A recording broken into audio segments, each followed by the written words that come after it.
I'm trapped in my mind, girl, just holding on.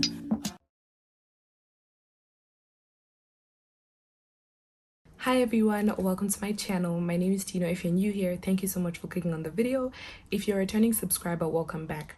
So basically, as you can see from the title, this is going to be an informative / educational video on how to get into university in Zambia and succeed at that. I am a medical student at the University of Lusaka, so just in case you guys see me lean a bit more at what we do at our university, that is why, because that is where I learn and I have more exposure to the university.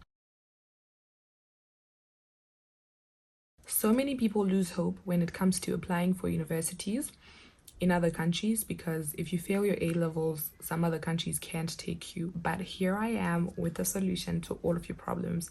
You can apply into Zambian universities and you can get a place and start studying your dream course. For starters, I just want to encourage everyone who got their results, regardless of them being bad or good, everyone got their results. Do not lose hope. You still have a chance at life. You still have a chance at getting into a university. So don't get discouraged or don't be discouraged with your results. Just look ahead and basically focus on what's next. Without further ado, let's get into the video. Essentially, this video is going to unpack everything that you need to know about Zambian universities, the budget, application process, the student permit. I will be talking about it all and giving prices where needed. I will be moving according to the notes that I jotted down in my journal. So the first thing that I will talk about in this video is entry requirements. That is probably what you guys want to know. The entry requirements. How do I get into a university in Zambia? How do I apply for my medical degree? How do I apply for my business course? How do I apply for nursing in Zambia? To get into a Zambian university, you need O levels with C's or better in math and English. So this is how it works. If you want to get into med school, you need C's or better in English, math, and the sciences, which consists of biology, chemistry, and physics, I think. Yeah. If you want to get into business school, you need C's or better in accounts, business studies, math, English, and the other business courses. I think almost the same thing applies to other universities. If you have AS or A level results, you can still apply, but say you failed your A levels and now you were stranded, you don't know where to apply into, like colleges or universities that will take you with bad results at A level, you can still apply into Zambian universities using your O level results. That is where it gets really good. You can still apply. So they're open.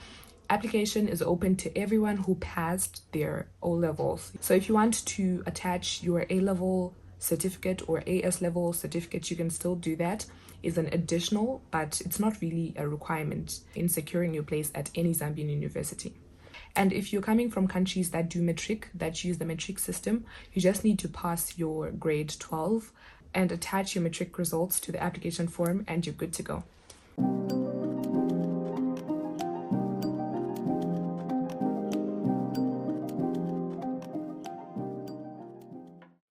The second thing that I'll be talking about is the application process.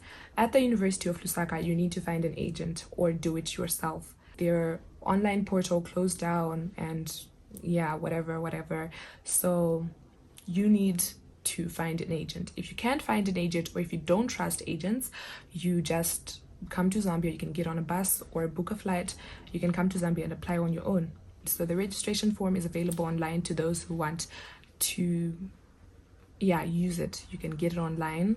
That is for the Unilas website. You can get it on the Unilas website and download it and fill it in, or you can print it out and fill it in whatever way works for you, or you can get an agent to do it for you and then you just give them the information so that they fill it in for you. At other universities like Eden, they have, I think maybe in the groups that people may be in, you could get someone's number who works at Eden or like someone who's familiar with the application process at Eden and they can apply for you.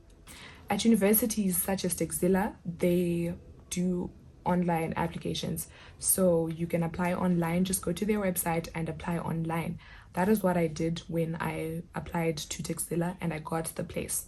So attached to your application should be passport size photos, a copy of the front of your passport, a copy of your results, and the application form. So the next thing that I will talk about is the study permit. What is a study permit, you may be asking?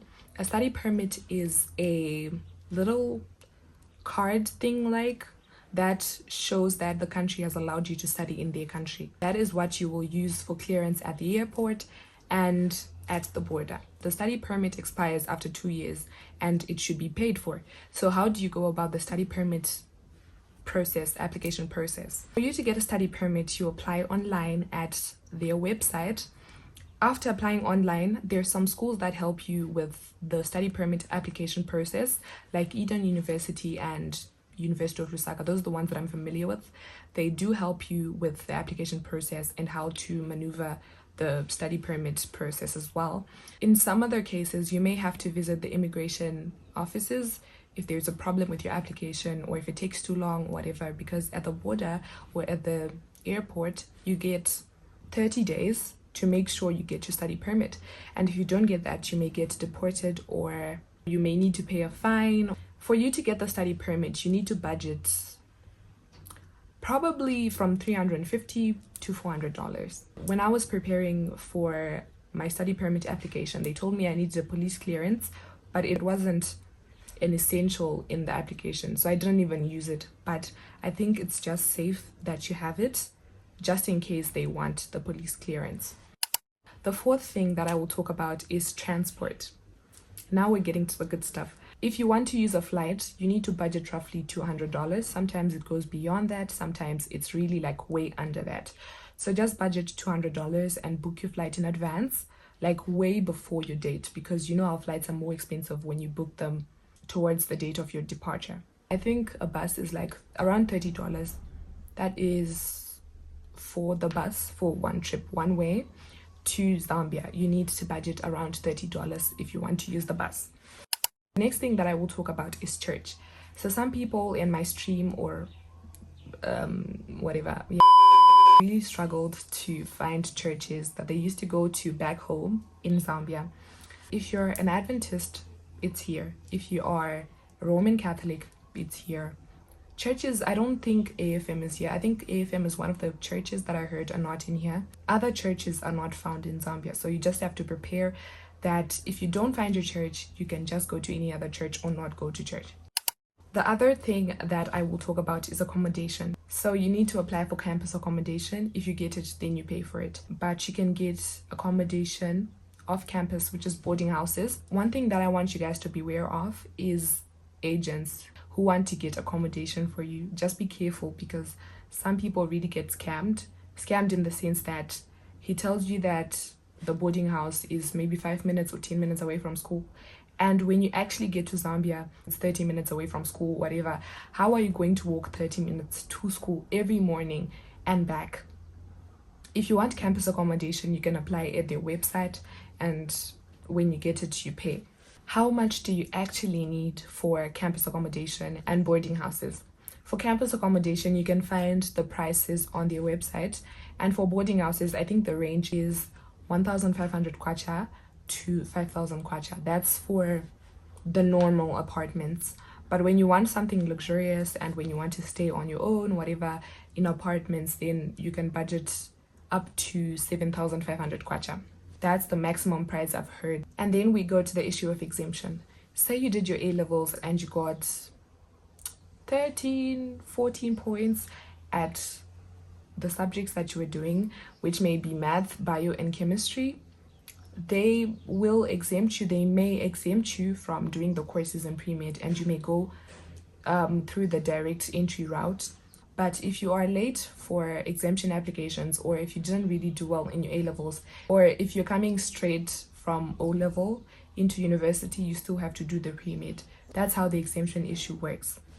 And then what to bring in terms of food and food mostly. The two things that I really noticed are like Pola from what we have in Zimbabwe are Cerevita and mazoe. You need to bring your own mazoe, especially if you're a person who likes drinking mazoe like that. You need to bring your own mazoe. Cerevita in here is not really like a well-known thing as much as it is in Zimbabwe. Zimbabwe Cerevita is like Cerevita, but in Zambia it's not that Cerevita. Some people don't even know it. So I would suggest or recommend that you bring your own Cerevita and your own mazoe if you want to come to study in Zambia. The type of medical degree is MBCHB, not MBBS. So in terms of their structure, this is how the University of Lusaka has structured their medical program. You do 1 year of pre-med, 2 years of theory, and 3 years of practical, which is basically when you go for your clinicals, and now you are studying or learning in a hospital setting. At the University of Lusaka, when you fail a course, you repeat the whole semester. That is how it is. That is how they structured their medical program. You repeat the whole semester when you fail a course. So it should be a priority to clear your exams because you will repeat the semester during that one course. I really hope you guys like, comment, share, and subscribe to this channel. Thanks for watching.